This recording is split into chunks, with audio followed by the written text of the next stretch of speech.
Hello dear students, welcome once again to this incredible platform of Edulever. इस video में हम discuss करेंगे 10 most important questions of magnetic effect of electric current, जो कि term two examination पे based है। बहुत ही इंपॉर्टेंट वीडियो होने वाला है क्योंकि हमने इसे बनाया है सीबीएसई द्वारा ऑफिशियली प्रोवाइडेड सैंपल पेपर, साथ ही साथ मार्केट में मिलने वाले other sample paper like Oswal, Arihant, उसको सारा एनालाइज करके फिर हमने ये 10 इंपोर्टेंट क्वेश्चन बनाए हैं। अंत तक देखना, मजे से देखना, क्योंकि सारा का सारा क्वेश्चन बहुत ज्यादा इंपॉर्टेंट होने वाला है। मेरी मानो बहुत ज्यादा इंपॉर्टेंट होने वाला है। और स्टार्टिंग के 6 क्वेश्चन तो किसी भी हालत में मिस मत करना, ठीक है। बहुत ही ज्यादा इंपॉर्टेंट और किस पैटर्न पे क्वेश्चन भी आ रहे हैं वो भी आपको फील आएगा, ठीक है। तो वीडियो को स्टार्ट करते हैं क्वेश्चन नंबर 1 से। क्वेश्चन नंबर 1 क्या है? क्वेश्चन नंबर 1 बहुत ही इंपॉर्टेंट क्वेश्चन है। इसके साथ आप बहुत अच्छे तरीके से डील करोगे। देखिए क्वेश्चन क्या है। पहला है अ सिंपल मोटर, यहां पे आपको फिगर देखने को मिल रहा है। A simple motor is made in a school laboratory. देखिए इसको स्कूल लेबोरेटरी में बनाया जाता है। A coil of wire is mounted on an axle, ठीक है। यहाँ पे सारा का सारा फिगर आप समझ रहे हो, माइंड में आपका चल रहा होगा कि ये हमारा इलेक्ट्रिक मोटर वाला सारा का सारा कॉन्सेप्ट है ना। Between the poles of the horseshoe magnet, है ना। ये दो आपका होर्सशू मैग्नेट है, ये आर्मेचर कॉइल ABCD है, ये ब्रशेस है, यहीं पे एक्सल लगा होता है। ये हमारा एक्सल हो गया, ये हमारा बैटरी हो गया, ठीक है। तो हमसे क्या बोल रहा है? फर्स्ट, फॉर दिस पोजीशन, इस पोजीशन के लिए state the direction of force on arm AB arm पे हमें बताना है कि कौन सा फोर्स लगेगा। तो आपको लेफ्ट हैंड रूल पता है, इसमें कौन सा लगता है? लेफ्ट हैंड रूल लगता है। लेफ्ट हैंड रूल क्या होता है, इसका डेफिनेशन में भी आपको बहुत अच्छे तरीके से याद होगा। तो डेफिनेशन इसका क्या होता है? Stretch the four finger, middle finger and the thumb of our left hand so that they are mutually perpendicular to each other. ये इसके साथ परपेंडिकुलर, ये इसके साथ परपेंडिकुलर और ये इसके साथ परपेंडिकुलर, यानी कि so that they all are mutually perpendicular to each other. Then यहां पे हम लोग बोल सकते हैं if the forefinger denotes the direction of current, ठीक है, middle finger shows the direction of magnetic field, then the thumb shows the direction of the force, है ना, ठीक है। तो अब यहां पे देखो, ये हमारे किसको? करंट के डायरेक्शन को शो करेगा। करंट का डायरेक्शन किधर है? ऊपर। अपने साथ, मेरे साथ आप भी स्ट्रेच करो जल्दी, फटाफट से फोन को एक जगह रखो और स्ट्रेच करना शुरू करो। ये क्या है? करंट ऊपर की तरफ है, तो करंट का डायरेक्शन हमने ऊपर लिख दिया। और हमें पता है कि जो मैग्नेटिक फील्ड का डायरेक्शन होता है वो होता है नॉर्थ टू साउथ। किधर होता है? North to south. तो डायरेक्शन ऑफ मैग्नेटिक फील्ड का किधर रखा है? North to south. ये आपको किधर आ रहा है? ऊपर की तरफ, यानी डायरेक्शन ऑफ फोर्स किधर होगा? ऊपर की तरफ। तो वही हमसे पूछा है, state the direction of force, तो अपवर्ड होगा। देखिए क्या है? According to the Fleming left hand rule the direction of force on arm AB is upward. किधर होगा? अपवर्ड होगा, ठीक है। समझ गए। सेकंड पार्ट में आते हैं। सेकंड पार्ट क्या दिया है? Why does the current in the arm BC not contributed to the turning force on the coil. ये जो आर्म BC है वो क्यों नहीं कंट्रीब्यूट कर रहा है? जैसे आप देखते हो ना, क्वाइल तो ऐसे घूमता है, ऐसे घूमता है, लेकिन जो BC आर्म्स है वो यहीं पे रहता है। कभी BC मतलब यहीं रहता है, ये कहीं नहीं मुड़ता। ये ऊपर जाएगा, नीचे आएगा, ऊपर जाएगा, नीचे आएगा, ऊपर जाएगा, नीचे आएगा, लेकिन BC आर्म्स ना वहीं पे रहेगा, वो नहीं इधर उधर जाता है, ठीक है। तो वही पूछ रहा है, why does the current in the arm BC, जो BC आर्म में करंट है, not contributed to the turning force, ये कंट्रीब्यूट नहीं करता टर्निंग फोर्स में। इसका रीजन ये है कि जब मैग्नेटिक फील्ड लाइंस का डायरेक्शन और करंट का डायरेक्शन अगर सेम होता है तो वहां पे कोई भी कंट्रीब्यूशन हमें देखने को नहीं मिलता है। जैसे अगर आप देखो, as the current of arm BC is in the direction of the magnetic field का direction north to south, current का भी डायरेक्शन हम लोग बोल सकते हैं नॉर्थ टू साउथ, यही डायरेक्शन में ना। मैग्नेटिक फील्ड भी इसी डायरेक्शन में, करंट भी इसी डायरेक्शन में, ठीक है। So the arm BC does not contribute to the turning force on the coil, इसीलिए ये कंट्रीब्यूट नहीं करेगा। अगर ऊपर हुआ, नीचे हुआ, दाएं हुआ, बाएं हुआ, बस सेम डायरेक्शन में नहीं होना चाहिए, ठीक है, तब वो कंट्रीब्यूट नहीं करेगा। अगर वो सेम डायरेक्शन में हुआ तो ये क्वेश्चन एकदम VVI करके लिख लेना, क्योंकि फिगर बेस्ड क्वेश्चन ही इस बार आ रहे हैं। इस बार डायरेक्ट आपसे ये नहीं पूछा जाएगा कि फ्लेमिंग लेफ्ट हैंड रूल बताइए, राइट हैंड रूल बताइए, इलेक्ट्रोमैग्नेटिक बताइए, ठीक है। ऐसा इस टाइप से क्वेश्चन नहीं आ रहे हैं। अगर आ गए तो बहुत कम चांसेस है आने के, लेकिन इस टाइप से डायरेक्ट क्वेश्चंस नहीं पूछेंगे, इस टाइप फिगर दे देगा और फिर ये आपके पूरे माइंड को चेक करने के लिए, आपके कॉन्सेप्ट को चेक करने के लिए इस टाइप से क्वेश्चन CBSE प्रोवाइड कर रहा है। बहुत अच्छे तरीके से देखेंगे। सेकंड भी बहुत इंपॉर्टेंट क्वेश्चन है, आइए उसे भी सॉल्व करते हैं। तो क्वेश्चन नंबर 2 है, द फिगर बिलो, यहां पे जो फिगर देखने को मिल रहा है, सोज द बार मैग्नेट, ये हमारा एक बार मैग्नेट है, ठीक है, जो NS नॉर्थ पोल और साउथ पोल आपको देखने को मिल रहा है, is pushed inside a coil, उसको इनसाइड अ कॉइल यहाँ पे यानी कि इस तरह की तरफ पुश्ड किया जाता है, इस तरह की तरफ मोशन किया जाता है, कनेक्टेड टू अ गैल्वेनोमीटर। और ये कॉइल जो है ना गैल्वेनोमीटर से कनेक्टेड है। गैल्वेनोमीटर क्या करता है, वो करंट के इन्फ्लुएंस को काउंट करता है, डिफ्लेक्शन उसमें शो करता है। ठीक है, तो क्या है, the galvanometer shows the deflection towards right, तो राइट की तरफ डिफ्लेक्शन शो करता है। यानी कि अगर ये गैल्वेनोमीटर है तो ये ना राइट की तरफ डिफ्लेक्शन शो कर रहा है। ठीक है, थोड़ा भी डिफ्लेक्शन होता है इसका मतलब करंट इंड्यूस्ड हो रहा है। अगर राइट साइड में इंड्यूस्ड हो रहा है और लेफ्ट साइड में हो रहा है, मतलब इसका मतलब है करंट इंड्यूस्ड हो रहा है। डिफ्लेक्शन शो करना मतलब करंट इंड्यूस्ड हो रहा है। ठीक है, सेकंड बात है, मतलब अच्छी बात है सेकंड बात है बोल रहा है। तो हमसे फर्स्ट बोला है क्या, name the phenomenon used in the above observation. अब आप याद रखो या फिर याद करो आप अच्छे से कि class 10th magnetic effect of electric current में आपने पढ़ रखा है कि जब हम लोग मैग्नेट को किसी भी कॉइल, करंट कैरिंग कॉइल के पास लाते हैं, लेट अस सपोज ये हमारा करंट कैरिंग कॉइल है, अब मैग्नेट को हम इधर ला रहे हैं, तो इसमें ना करंट इंड्यूस्ड होता है। उस फिनोमिनन को हम लोग क्या बोलते हैं, याद रखो, इलेक्ट्रोमैग्नेटिक इंडक्शन, उसी को तो बोलते हैं भैया इलेक्ट्रोमैग्नेटिक इंडक्शन। इलेक्ट्रोमैग्नेटिक इंडक्शन क्या होता है, एक करंट कैरिंग कॉइल है, ठीक है, और यहां पे हमारे पास मैग्नेट है। मैग्नेट को अगर हम लोग आगे पीछे करते हैं तो इसमें ना करंट इंड्यूस्ड होता है। सर एक प्लेस पे रखेंगे तो भी करंट इंड्यूस्ड होगा, तो नहीं। जब चेंजिंग मैग्नेटिक फील्ड में रखा जाता है, चेंजिंग मैग्नेटिक फील्ड, जैसे दूर जा रहे हो कम हो रहा है, नजदीक ला रहे हो बढ़ रहा है, घट रहा है, इस टाइप में, तो वहां पे करंट हमारा जो होता है वो इंड्यूस होता है। ठीक है, पढ़ रखा है इसके बारे में। तो हम लोग क्या लिखेंगे, when a current carrying coil is placed in the changing magnetic field, है ना। एक करंट कैरिंग कॉइल को, जो कि ये आपका कॉइल है, उसको अगर आप प्लेस्ड करते हो चेंजिंग मैग्नेटिक फील्ड में, a current is induced in it, तो इसमें क्या होगा, एक करंट इंड्यूस्ड होगा, डिफ्लेक्शन शो करेगा, जो कि हमें दिख भी रहा है, डिफ्लेक्शन टुवर्ड्स राइट। ठीक है, तो फिर हमसे बोल रहा है this current is called induced current. जो करंट इंड्यूस्ड होगा उसको हम लोग नेमली, अगर नाम से बोलना चाहे तो इंड्यूस्ड करंट बोलते हैं, और इस फिनोमिनन को क्या बोलते हैं, तो phenomenon is called electromagnetic induction. ठीक है, समझ में आ गया, अच्छी बात है। तो इस टाइप से क्वेश्चंस पूछे जा रहे हैं, और इस टाइप से क्वेश्चन पूछ सकते हैं। डायरेक्ट आपसे नहीं पूछेगा इलेक्ट्रोमैग्नेटिक इंडक्शन क्या है, थोड़ा कॉन्सेप्ट बताएगा, थोड़ा सा आपको बताया जाएगा किसके बारे में। क्या आपका कॉन्सेप्ट क्लियर है क्या? अगर आपका कॉन्सेप्ट क्लियर है, आराम से आंसर दे सकते हो। ठीक है, सेकंड पार्ट है, draw the diagram to show the direction of current flowing through it. क्योंकि डिफ्लेक्शन टुवर्ड्स राइट है, यानी कि ये जो हमारा होगा वो कुछ इस तरह से मूवमेंट करता है ना। डिफ्लेक्शन टुवर्ड्स राइट में हम लोग बोल सकते हैं कि इधर से इधर मूवमेंट करता है, इस टाइप से मूवमेंट, या फिर अगर हम दूसरे फॉर्म में बोले तो एंटी क्लॉकवाइज आपको देखने को मिलेगा। तो वही है कि डिफ्लेक्शन टुवर्ड्स राइट है। अगर सर इसको अगर हम लोग जैसे नजदीक लाएंगे तो इधर करेगा, ठीक है, अगर इसको हम लोग अपोजिट डायरेक्शन में यानी कि दूर ले जाए तो क्या होगा, तो इसका डायरेक्शन जो है अपोजिट हो जाएगा। ठीक है, समझ गए, इस पे भी बेस्ट क्वेश्चन है, टेंशन मत लो। तो ये जो है ना वो इंड्यूस्ड करंट के डायरेक्शन को शो करेगा। ठीक है, वही हमसे पूछा है, draw the diagram to show the direction of current. Direction of current को शो करना था, हमने यहां पे शो कर दिया है। ठीक है, समझ में आया। थर्ड पार्ट इसका बहुत ज्यादा इंपॉर्टेंट है, बहुत अच्छे तरीके से देखना। एक अनदर इंपॉर्टेंट क्वेश्चन, तो क्वेश्चन नंबर 3 है, the magnetic field lines due to the straight current carrying conductor is shown below. यहां पे आपको दिया है, ये क्या है आपका, ये है आपका मैग्नेटिक फील्ड लाइंस। ठीक है, मैग्नेटिक फील्ड लाइंस शो कर रहा है आपको, ये आपका करंट कैरिंग कंडक्टर है, जिसमें करंट जो है इधर से पास करते हुए इधर निकल जा रहा है। ठीक है, ये जो राउंड राउंड आपको दिख रहा है सर्कल फॉर्म में, ये है आपका मैग्नेटिक फील्ड। ठीक है, इमेजिनरी फील्ड लाइंस यहाँ पे प्रोड्यूस हो रहा है। ठीक है, मैग्नेटिक फील्ड लाइंस बोल सकते हो आप। क्या है, फर्स्ट पॉइंट में दिया है, eight which point the magnetic field will be stronger. हमें बताना है कि किस पॉइंट पे मैग्नेटिक फील्ड जो होगा स्ट्रॉन्गर होगा। तो इसके लिए हम लोग जानते हैं कि जितना ज्यादा नजदीक रहेगा, जहां पे ज्यादा क्राउडेड रहता है मैग्नेटिक फील्ड लाइंस, वहां पे हमें स्ट्रॉन्गर मैग्नेटिक फील्ड देखने को मिलता है ना। मतलब जितना ज्यादा कंडक्टर से नजदीक रहेगा उतना ही ज्यादा मैग्नेटिक फील्ड लाइंस हमें देखने को मिलेगा।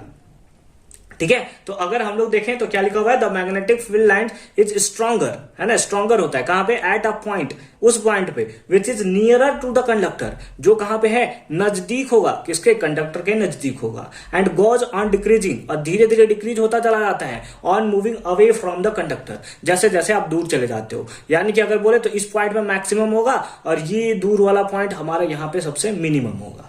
ठीक है, समझ गए, अच्छी बात है। सेकेंड पॉइंट यह है, which rule is use to find the direction of magnetic field around the straight conductor. अब ये रूल से कैसे फाइंड आउट करते हैं कि करंट के डायरेक्शन को, ठीक है, फिर से पढ़ते हैं। Which rule is use to find the direction of magnetic field, direction of magnetic field, ये जो डायरेक्शन ऑफ मैग्नेटिक फील्ड दिख रहा है अपवर्ड डाउनवर्ड, ये हम लोग कैसे फाइंड आउट करते हैं, है ना, एक स्ट्रेट कंडक्टर में। तो आपके लिए, इसके लिए आपको याद होगा, क्या याद होगा, तो राइट हैंड थंब रूल याद है, राइट हैंड थंब रूल, है ना, ये सॉरी लेफ्ट हैंड में बना लिया, राइट हैंड थंब रूल। ये हमारा क्या होता था, थंब होता था, और ये हमारा जो रिमेनिंग फिंगर था ये डायरेक्शन ऑफ मैग्नेटिक फील्ड को शो करता था और ये डायरेक्शन ऑफ करंट को शो करता था। जैसे इसमें ऊपर की तरफ जा रहा है, ऊपर की तरफ हमने थंब को शो कर दिया, तो ये जो हमारा कर्ल फिंगर है ये शो करेगा डायरेक्शन ऑफ मैग्नेटिक फील्ड को, और आपको दिख भी रहा है कि ये डायरेक्शन ऑफ मैग्नेटिक फील्ड को शो कर रहा है। ठीक है, तो देख रहे हैं किस टाइप से क्वेश्चन पूछे जा रहे हैं, दिया कुछ और है, कहीं से और कहीं और क्वेश्चन घुसा दिया है। तो इस टाइप से क्वेश्चंस आपके एग्जामिनेशन में आ सकते हैं, बहुत अच्छे से प्रिपरेशन करना। ये 10 क्वेश्चन आपके लिए बहुत ज्यादा इंपॉर्टेंट है। अनदर नेक्स्ट क्वेश्चन बहुत ही ज्यादा इंपॉर्टेंट क्वेश्चन है, अच्छे से देखिए। तो क्वेश्चन नंबर 4 है, स्टूडेंट हैज 2 कॉपर कॉइल, है ना, एक स्टूडेंट है जिसके पास 2 कॉपर कॉइल है, जो कि आपको यहाँ फिगर में देखने को मिल रहा है। Wounded on a single non conducting cylinder, ये जो है नॉन कंडक्टिंग सिलेंडर है, मतलब केवल इससे करंट पास कर सकता है, केवल इससे करंट पास कर सकता है, इसके थ्रू करंट पास नहीं कर सकता। ठीक है, चलिए अच्छी बात है। क्या दिया है, he connected 1 coil to the battery, एक कॉइल को इसने बैटरी के साथ कनेक्ट किया है, एंड अ की, और साथ ही साथ एक की के साथ, एंड द अनदर कॉइल, और अनदर कॉइल के बारे में बोल रहा है, टू अ गैल्वेनोमीटर, उसको एक गैल्वेनोमीटर के साथ कनेक्ट किया है। ठीक है, अच्छे से समझेंगे। 2 इसने कॉइल लिया है, दोनों कॉपर कॉइल है, और उसको उंड किया है, लपेटा है किसके ऊपर, एक नॉन कंडक्टिंग सिलेंडर के ऊपर, यानी कि इससे करंट पास नहीं कर सकता। ठीक है, अच्छी बात है। एक कॉइल को कनेक्ट किया है बैटरी और की के साथ, और सेकेंड वाले कॉइल को कनेक्ट किया है गैल्वेनोमीटर के साथ। ठीक है, व्हाट विल ही ऑब्जर्व, तो वो क्या ऑब्जर्व करेगा, व्हेन की इज इंसर्टेड, अगर की को इंसर्ट कर दिया जाए, यानी कि की को, स्विच को ऑन कर दिया जाए, स्विच को ऑन कर देगा तो करंट पास करेगा, तो करंट इसके थ्रू फ्लो करेगा, और आपको पता है करंट फ्लो करता है तो उसके आसपास मैग्नेटिक फील्ड प्रोड्यूस्ड होता है, मतलब इसके आसपास मैग्नेटिक फील्ड प्रोड्यूस्ड होगा, और जैसे ही मैग्नेटिक फील्ड प्रोड्यूस्ड होगा कॉइल 2 में, उसको मैग्नेटिक फील्ड इन्फ्लुएंस होगा, यानी कि चेंज इन मैग्नेटिक फील्ड होगा, और चेंज इन मैग्नेटिक फील्ड से इससे करंट इंड्यूस हो जाएगा, और इस करंट का पता कहां चलेगा, गैल्वेनोमीटर में, यानी कि गैल्वेनोमीटर जो है वो डिफ्लेक्शन शो करेगा। क्या करेगा, डिफ्लेक्शन शो करेगा, लेकिन बहुत ही इंस्टेंट ऑफ टाइम के लिए, एक टाइम के लिए शो करेगा, और फिर जैसे जैसे करंट प्रोवाइड होगा, क्योंकि मैग्नेटिक फील्ड चेंज नहीं होगा, स्टार्टिंग में केवल चेंज होगा ना, इसके पास कुछ भी मैग्नेटिक फील्ड नहीं था, अचानक से बढ़ गया मैग्नेटिक फील्ड, इस गैल्वेनोमीटर चेंज करेगा, लेकिन क्योंकि यहां से करंट सेम सप्लाई हो रहा है, फिर तुरंत 0 पे आ जाएगा, है ना, क्योंकि change in magnetic field, magnetic field को आगे पीछे करते हो तब ना चेंज होता है ना, एक ही जगह पे रखे रहोगे तो नहीं ना चेंज होगा। समझ रहे हो मेरी बात को, ठीक है। तो हम लोग क्या बोलेंगे, व्हेन की इज इंसर्टेड, अगर की को इंसर्ट करें, the needle of the galvanometer instantly jump to the one side, एक साइड जंप करेगा, एंड क्विकली रिटर्न टू 0, और साथ ही साथ जल्दी से 0 पे आ जाएगा। समझ गए कैसे, अच्छी बात है। और फिर बोल रहा है कि ठीक है, अभी तक चल रहा था, फिर बोल रहा है कि की इज रिमूव्ड, अचानक से की को रिमूव्ड कर दिया गया, यानी कि स्विच को ऑफ कर दिया गया, तो अचानक से फिर से डिफ्लेक्शन शो करेगा। अभी इसके पास मैग्नेटिक फील्ड जा रहा था, अचानक से 0 हो गया, फिर से डिफ्लेक्शन शो करेगा, लेकिन किस डायरेक्शन में, अपोजिट डायरेक्शन में। किस डायरेक्शन में, अपोजिट डायरेक्शन में डिफ्लेक्शन शो करेगा, 1-2 सेकंड के लिए शो करेगा, फिर से 0 पे आ जाएगा। यानी कि व्हेन की is removed the needle again move momentarily, मतलब एकदम छोटे से मोमेंट के लिए इन अपोजिट डायरेक्शन में हम लोग को शो करता हुआ हमें देखने को मिलेगा। समझ में आ रहा है ना कैसे कॉइल का आपको सॉल्व करना है, magnetic effect of electric current को। आई होप कि एक पार्ट आपका अच्छे तरीके से क्लियर होगा। ठीक है, अच्छी बात है। अगेन बहुत ही ज्यादा इंपॉर्टेंट क्वेश्चन है, क्वेश्चन नंबर 5, आइए उसे भी देखते हैं। क्वेश्चन नंबर 5 है, for the current carrying solenoid as shown below. यहां पे आप देखेंगे, इसको अभी नहीं देखे, ये आंसर वाला पार्ट है भाई ठीक है, ये आपका सोलेनॉइड है। ठीक है, इसी टाइप से ना सोलेनॉइड होता है। तो पहला बोला है ड्रॉ मैग्नेटिक फील्ड लाइंस, इसमें मैग्नेटिक फील्ड लाइंस हमें ड्रॉ करना है। तो ये देखिए, ये वाला पार्ट हमारा क्या है, कॉपर कॉइल है जो उंडेड होता है। ठीक है, अच्छी बात है। इस पे हम लोग ने मैग्नेटिक फील्ड को शो कर दिया है, इधर से जाएगा इधर निकल जाएगा, इधर से जाएगा इधर से फिर से आ जाएगा, ऐसे ऐसे ऐसे, ये सारा का सारा यहां से करंट वाला पार्ट हमारा दिया हुआ है, इधर से करंट बाहर निकल जा रहा है, जैसा कि यहां पर फिगर में भी आपको देखने को मिल रहा है, और ये मैग्नेटिक फील्ड वाला पार्ट है। ठीक है, समझ में आ रहा है, समझ में आ रहा है। एनसीईआरटी में भी ये फिगर गिवन है, आप अच्छे तरीके से बना लोगे। ठीक है, अच्छी बात है। सेकंड में दिया है give reason to explain that, हमें रीजन के साथ एक्सप्लेन करना है क्या, the 3 points A B and C, A point यहां है, बी पॉइंट यहां है, सी पॉइंट यहां है, eight which point the field strength is maximum, किस पॉइंट पे फील्ड स्ट्रेंथ मैक्सिमम होगा, and eight which point the minimum, और किस पॉइंट पे मिनिमम होगा। हमें पता है कि कॉइल पे है ना, इनसाइड द कॉइल मैक्सिमम होता है, इनसाइड द कॉइल मैक्सिमम होता है, और कॉइल पे अगर हम लोग चेक करें जितना नजदीक हम रहेंगे उतना ज्यादा स्ट्रॉन्गर होता है, जितना दूर चले जाएं उतना ही ज्यादा वीकर होता चला जाता है। समझ रखा है ना, अच्छे से पढ़िए। तो हमसे इस मैक्सिमम किस पे बोल सकते हैं, ए पॉइंट पे तो मैक्सिमम होगा, इसमें कोई कंफ्यूजन नहीं है, क्योंकि inside the maximum, inside the magnetic field is maximum, है ना। तो यहां पे हमारा क्या होगा, मैक्सिमम होगा, मतलब इस यहां पे इस पॉइंट पे ए पॉइंट पे हमारा मैक्सिमम होगा। ठीक है, अच्छी बात है, अच्छी बात है। ठीक है, यहां से आप देख रहे हो क्रॉस भी कर रहा है, क्रॉस कितना ज्यादा क्राउडेड लाइंस है ना, बहुत ज्यादा क्राउडेड लाइंस हैं, जितना ज्यादा क्राउडिंग रहेगा उतना ज्यादा मैग्नेटिक फील्ड होगा, तो उस हिसाब से समझ सकते हो एक पॉइंट पे मैक्सिमम होगा। बी और सी के बारे में क्या ख्याल है ना, मिनिमम तो बी और सी में से ही होगा। तो अगर हम लोग सपोज करें तो बी पॉइंट हमारा यहां है और सी पॉइंट हमारा यहां गई है ना, यहां पे हमारा सी पॉइंट है। ठीक है, अच्छी बात है। ये देखो तो ये भी मैग्नेटिक फील्ड लाइन से कितना नजदीक है कंपेयर टू दिस, है ना। ये जो है हमारा, ये थोड़ा सा दूरी पे है बी पॉइंट, और ये जो है हमारा जस्ट यहीं पे रखा हुआ है ना, जहां से मैग्नेटिक फील्ड लाइंस जो हम लोग का है वो क्रॉस कर रहा है, यानी कि बी पॉइंट पे सबसे मिनिमम होगा, मिनिमम होगा सबसे कहां पे, बी पॉइंट पे। समझ में आया ना, समझ में आया ना कैसे हुआ, तो पढ़ लेते हैं इसको। Magnetic field is stronger where magnetic field lines are crowded, जहां क्राउडेड रहेगा वहां मैक्सिमम रहेगा, यानी कि हम लोग बोल सकते हैं स्ट्रॉन्गर रहेगा। And weak where the magnetic field lines are far apart, और वीक रहेगा जहां पे दूर दूर रहेगा, फार अपार्ट रहेगा। तो हेंस इस बेसिस पे हम लोग बोल सकते हैं the strength of magnetic field at point A is maximum, इसके बीच में तो हमें कोई कंफ्यूजन नहीं था, and minimum at point B, किस पॉइंट पे मिनिमम रहेगा, तो बी पॉइंट पे मिनिमम रहेगा। आई होप कि ये पार्ट आपको बहुत अच्छे तरीके से समझ में आया होगा। ठीक है, ठीक है, अच्छे तरीके से समझ लिया। अगेन बहुत ही ज्यादा इंपॉर्टेंट क्वेश्चन है, क्वेश्चन नंबर 6, मिस मत करना। चलिए फर्दर मूव करते हैं क्वेश्चन नंबर 6 में। क्वेश्चन नंबर 6 है figure A shows the arrangement of the setup and a figure B shows the result of the experiment. ये क्या है, ये सेटअप है, याद कीजिए आयरन फिलिंग वाला कॉन्सेप्ट। आयरन फिलिंग, इसके ऊपर कार्डबोर्ड के ऊपर आयरन फिलिंग को जब ऐसे डाल दिया जाता था तो वो क्या करता था, जब हम लोग इससे करंट पास करते थे तो ये एक सर्कुलर टाइप का शेप ले लेता। याद है, याद है, ये एक्सपेरिमेंट में आपका दिया हुआ है ना, एक्टिविटी जो टाइप का क्वेश्चन होता है उसमें आपका दिया होगा। ठीक है, कि कार्डबोर्ड के थ्रू उस पर अगर आयरन फिलिंग अगर हम लोग चारों तरफ फैला देते हैं और फिर करंट पास करते हैं ना, तो एक डेफिनेट पैटर्न लेता है, सर्कल टाइप का पैटर्न लेता है, जो कि पैटर्न आपको यहां पे देखने को मिल रहा है।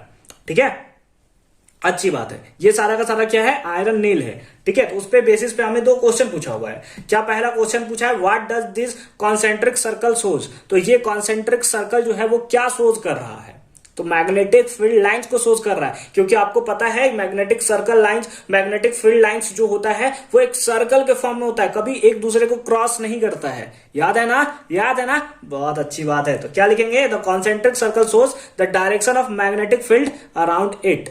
अच्छे से समझ में आया ना, अच्छे। तो किस टाइप से क्वेश्चन पूछ सकते हैं ना, उस टाइप के क्वेश्चन हमने उठाए। वो घिसे पिटे क्वेश्चन की what is Fleming left hand rule, right hand rule, उस टाइप से क्वेश्चन नहीं पूछे जा रहे भाई।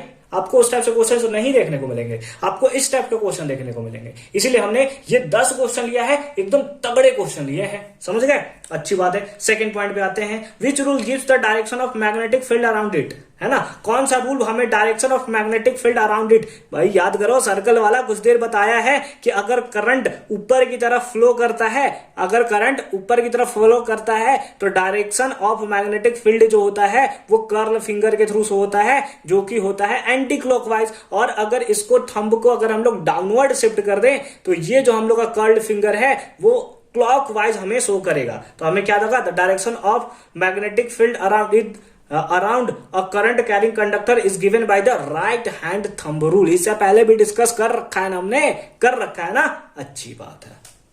समझ में आ गया ना? समझ में आ गया, बहुत अच्छी बात है। बस आप कॉन्सेप्ट अच्छी तरीके से समझते जाओ ताकि एग्जामिनेशन में क्वेश्चन आए तो आपको कुछ भी इशू ना हो। हालांकि नेक्स्ट 4 क्वेश्चन भी बहुत ज्यादा इंपॉर्टेंट है भाई, यहां तक आ गए हो, आगे 4 क्वेश्चन और है, देख कर जाना, ठीक है।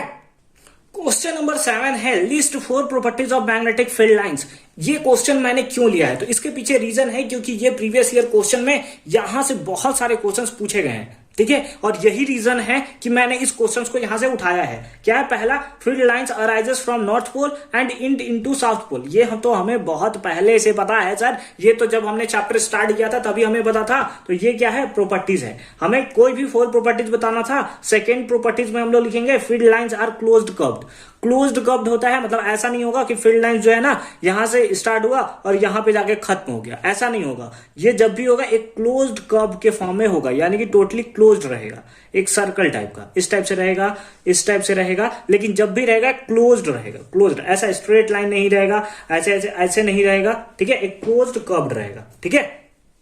अच्छी बात है, ये हो गया प्रॉपर्टी नंबर 2। थर्ड में आते हैं। थर्ड में क्या है? No two magnetic field lines are found to be cross each other, ठीक है। कोई भी 2 मैग्नेटिक फील्ड लाइंस जो है वो एक दूसरे को क्रॉस नहीं करेंगी, ठीक है। नहीं करेंगी तो नहीं करेंगी, लेकिन कर देंगी तो क्या ही दिक्कत होगा? तो कर देंगी तो क्या होगा? इफ दे डू सो, अगर वो ऐसा करती हैं तो then we have to get two different direction of compass needle at in compass needle at same point. तो हमें क्या 2 डिफरेंट डायरेक्शन देखने को मिलेगा कंपास नीडल में एक ही सेम पॉइंट पे, जो कि पॉसिबल नहीं है ना भाई। जैसे कि इस टाइप से हम लोग देखते हैं कि इस टाइप से अगर हमारे पास क्लोज्ड कर्व्ड है तो हमें यहां पता चलता है कि इसका डायरेक्शन ऐसे है, इसका डायरेक्शन ऐसे है। लेकिन अगर हम क्या बोले कि इस टाइप से इसको क्रॉस कर रहा है, ये बोल रहा है कि ऐसा है ना।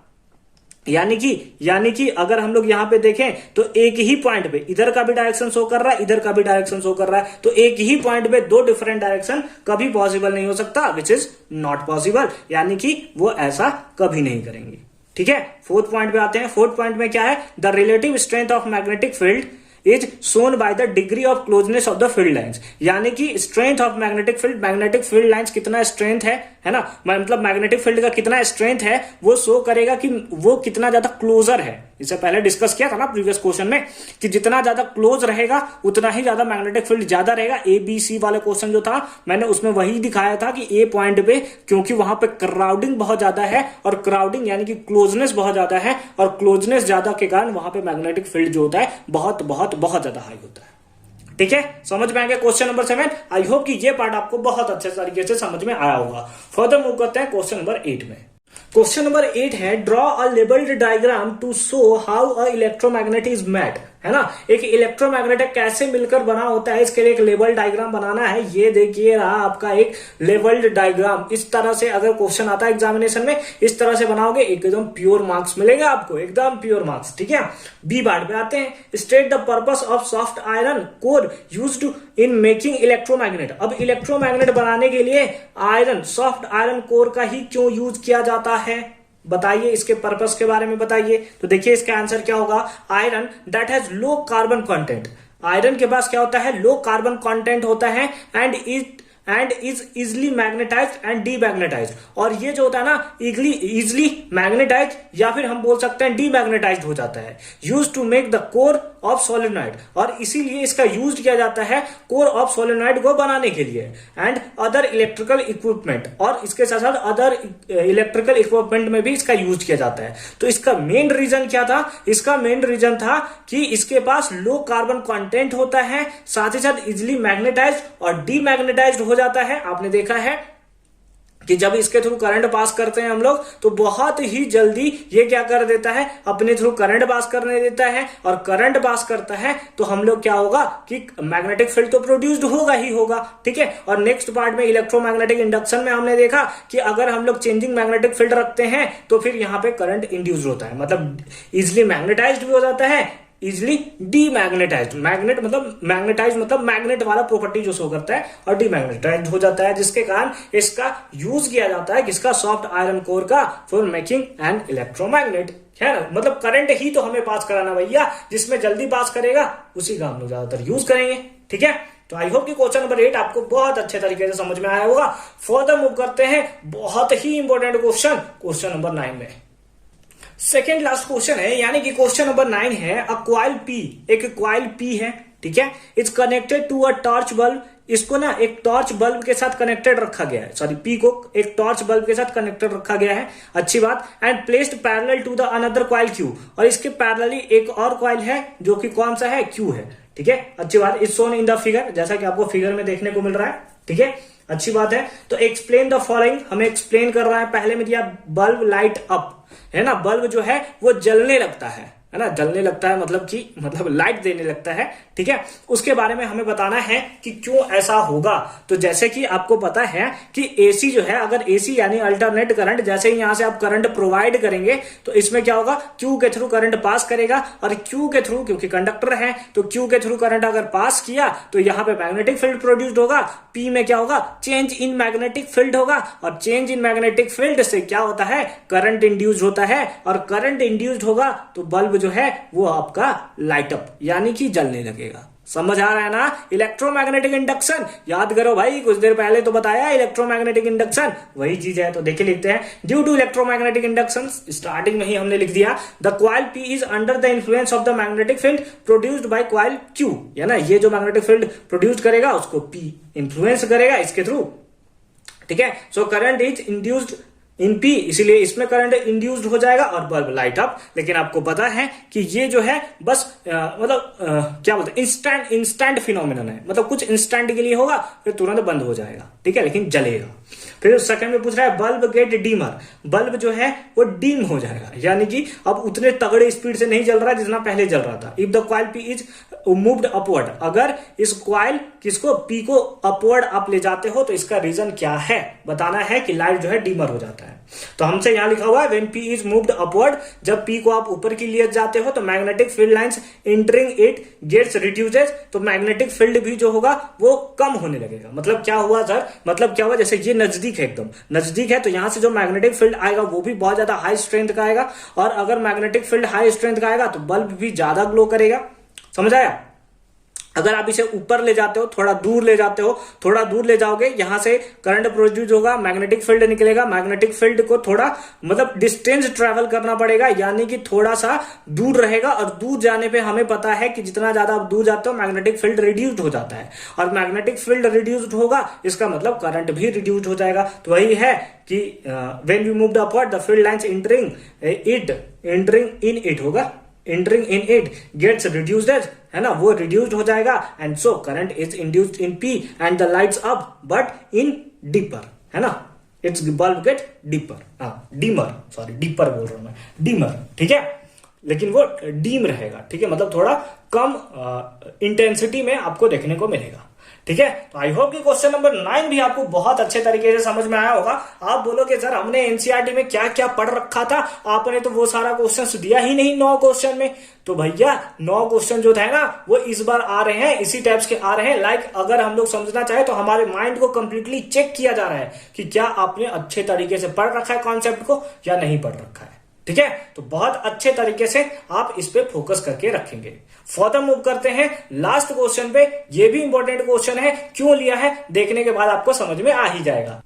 नेक्स्ट और लास्ट क्वेश्चन है, define magnetic field lines. Magnetic field lines को हमें डिफाइन करना है, तो हमें पता है an imaginary line around the magnet in which its influence can be felt is called the magnetic field lines. Magnetic field lines क्या होता है, एक इमेजिनरी लाइन होता है अराउंड द मैग्नेट, मैग्नेट के आसपास जहां पर मैग्नेटिक फील्ड को इन्फ्लुएंस किया जा सकता है, वही हमारा क्या होता है, मैग्नेटिक फील्ड लाइंस होता है, ठीक है, इमेजिनरी लाइन होता है। ऐसा जो गोला गोला आपको दिखता है वो सच में गोला गोला नहीं होता, बस इमेजिनरी हम लोग ऐसा सपोज करते हैं कि ऐसा लाइन है, ठीक है, अच्छी बात है। Why do two magnetic field lines not intersect, ठीक है, दो मैग्नेटिक फील्ड लाइंस जो है इंटरसेक्ट क्यों नहीं करते।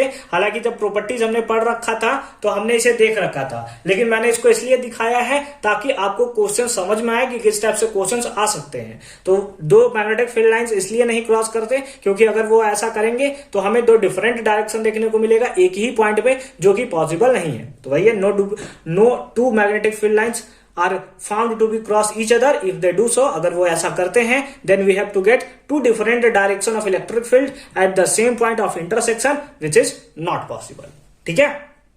तो आई होप कि 10 का 10 क्वेश्चन आपको बहुत अच्छे तरीके से समझ में आया होगा। और अगर आपने अभी तक देखते हुए यहां तक आए हैं तो आपका बहुत बहुत बहुत ज्यादा धन्यवाद हमारे सारे वीडियो को अंत तक देखने के लिए और हमें बहुत सारा प्यार देने के लिए। मिलते हैं आपसे नेक्स्ट वीडियो में। नेक्स्ट आप किस वीडियो पे वन शॉट वीडियो सॉल्यूशन चाहते हैं इंपॉर्टेंट क्वेश्चंस का, आप हमें डिस्क्रिप्शन में हमें कमेंट सेक्शन में जरूर बताएंगे। डिस्क्रिप्शन में आपको टेलीग्राम का लिंक मिलेगा, आप वहां से जाकर हमें टेलीग्राम पे ज्वाइन कर सकते हैं, जहां पे आपको चैप्टर वाइज नोट्स प्रोवाइड किए जाएंगे। साथ ही साथ बहुत सारे चैप्टर का मोस्ट इंपोर्टेंट क्वेश्चन हमने कंप्लीट करा रखा है, उसका भी लिंक मिल जाएगा आपको डिस्क्रिप्शन में। तो मिलता है नेक्स्ट वीडियो में, तब तक के लिए अच्छे से पढ़ाई करते रहिए।